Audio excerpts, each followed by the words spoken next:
और अब आपको बताएं कि कराची के इलाके लियाकताबाद में 2 मुबैना डाकू अवाम की हत्या चढ़ गए। मुश्तिल अफराद ने डाकुओं को तशद्दुद का निशाना बनाने के बाद पुलिस के हवाले कर दिया। कराची के इलाके लियाकताबाद में 2 मुबैना डाकू अवाम के हत्या चढ़ गए। इस पर मजीद तफसीलात जानते हैं डॉन न्यूज़ के नुमाइंदे मोहम्मद बिलाल खान से।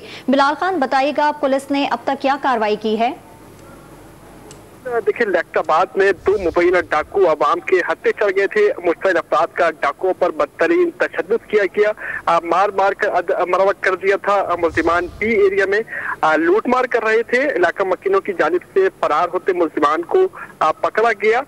इलाका मकीनों ने मुल्जिमान को सड़क पर घसीटा और चेहरे बिगाड़ दिए। आधा घंटे तक तशद्दुद के बाद भी पुलिस मौके पर ना पहुंची। इलाका मकीनों की जानिब से खुद मुल्जिमान को थाने पहुंचा दिया गया। पुलिस की जानिब से ये मौक़िफ़ सामने आया कि मुल्जिमान को गिरफ्तार किया गया और गिरफ्तार करने के बाद उनके खिलाफ मुकदमा दर्ज किया जाएगा। जी, बहुत शुक्रिया आपका मोहम्मद बिलाल।